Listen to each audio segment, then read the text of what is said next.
नमस्कार, मैं हूं शशि तुषार शर्मा और चुनावी खबरों पर आधारित हमारे इस खास बुलेटिन में आपका स्वागत है।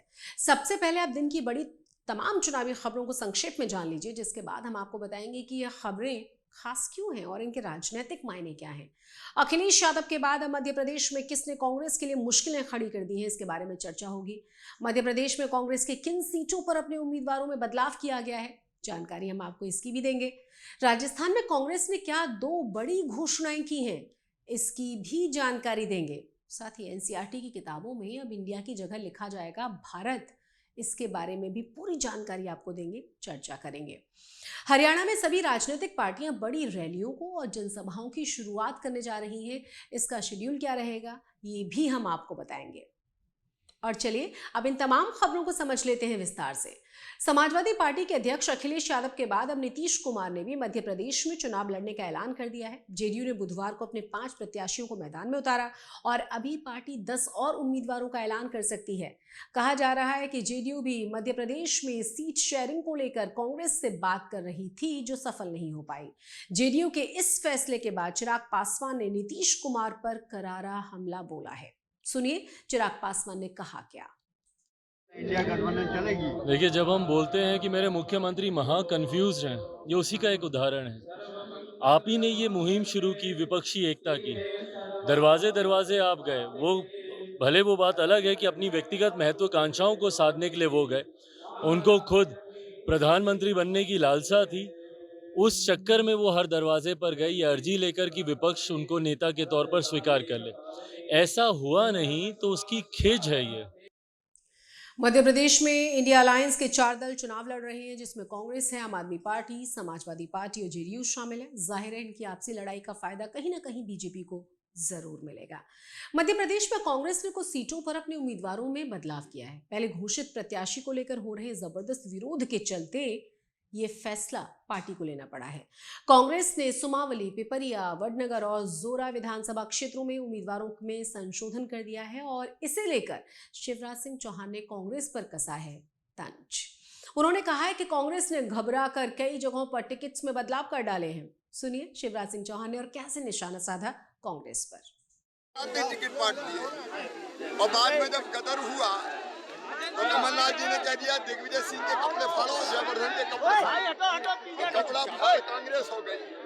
और बाद में जब फिर और गदर मचा तो अब कई टिकट बदल रहे, कुछ बदल भी दिए, तो टिकट बदल कांग्रेस हो गई।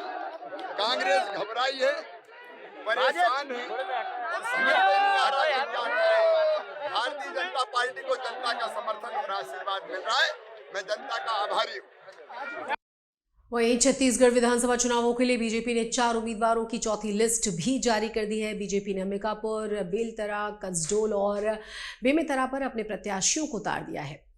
कांग्रेस महासचिव प्रियंका गांधी ने बुधवार को राजस्थान के झुंझुनू में 2 बड़ी घोषणाएं की हैं। प्रियंका गांधी की मौजूदगी में सीएम अशोक गहलोत ने सभी को 500 रुपए में गैस सिलेंडर और महिलाओं को सालाना 10,000 रुपए सम्मान राशि के रूप में देने का ऐलान कर दिया है।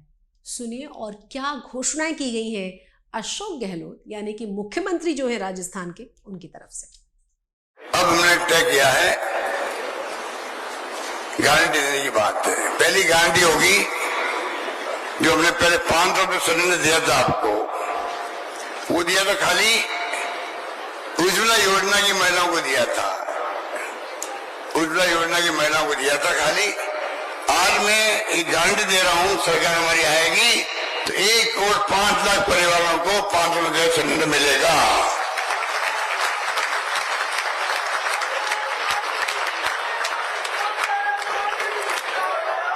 फैलाव करेंगे।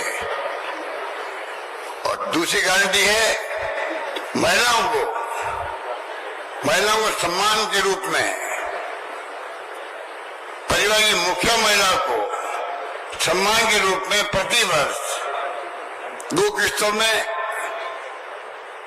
वो हम तय करेंगे, 2 या 3 में 10,000 रुपये प्रति महिला मिलेगा, 10,000 रुपये मिलेगा।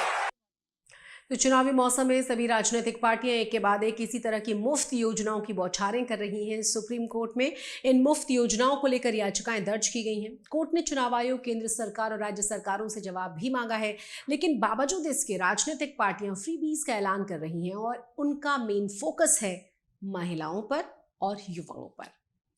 अब रुक करते हैं अगली खबर का। एनसीईआरटी की किताबों में अब इंडिया की जगह लिखा जाएगा भारत। एनसीईआरटी पैनल ने सर्वसम्मति से इस प्रस्ताव को स्वीकार भी कर लिया और साथ ही पाठ्यक्रम में हिंदू राजाओं और महापुरुषों की जीत को भी प्रमुखता दी जाएगी।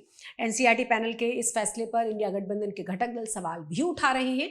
कांग्रेस नेता और कर्नाटक के deputy CM DK Shivakumar ने आरोप लगाते हुए कहा है कि एनडीए सरकार ने एनसीईआरटी को ऐसा करने पर मजबूर कर दिया है और यह गलत है। डीके शिव कुमार ने कहा है कि कर्नाटक में जो पहले था वही जारी रहेगा। सुनिए डीके शिव कुमार ने और क्या कहा। Reserve bank of India, Indian administrative service, Indian foreign service,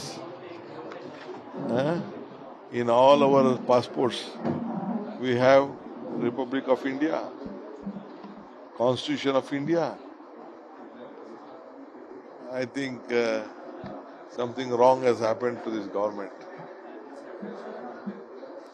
Why, I don't know.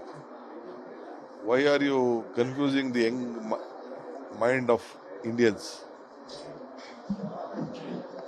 ऐसे में सवाल ये उठता है कि क्या सच में बीजेपी इंडिया गठबंधन से इतनी प्रभावित हो गई है कि वो हर मुमकिन कोशिश कर रही है कि उन्हें किसी भी तरह तवज्जो ना मिले। पहले बीजेपी ने उन्हें इंडी गठबंधन कहना शुरू कर दिया था और इससे पहले G20 के आयोजन के दौरान भारत की राष्ट्रपति के नाम से भेजे गए निमंत्रण पत्र में प्रेसिडेंट ऑफ इंडिया की बजाय लिखा गया था प्रेसिडेंट ऑफ भारत।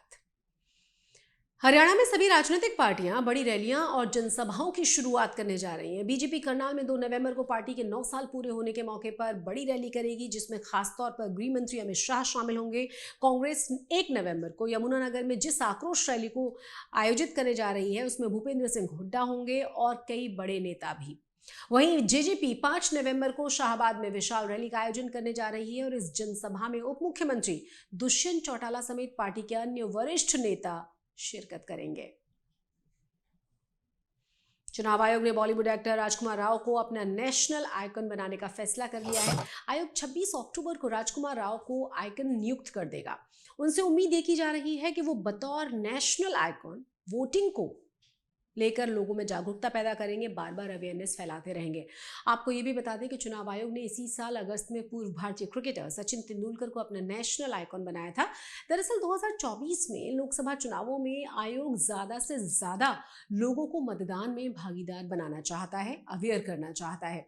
आयोग का फोकस है सबसे ज्यादा युवा वोटर्स पर, इसीलिए पहले सचिन तेंदुलकर और अब राजकुमार राव जैसी हस्तियों को इसके लिए चुना गया है। चुनावी खबरों के हमारे इस खास बुलेटिन में फिलहाल इतना ही। चुनावों से जुड़ी हुई तमाम जानकारियों के लिए और हर दिलचस्प अपडेट के लिए आप सब्सक्राइब जरूर कीजिए चुनाव आज तक को। मुझे दीजिए इजाजत। नमस्कार।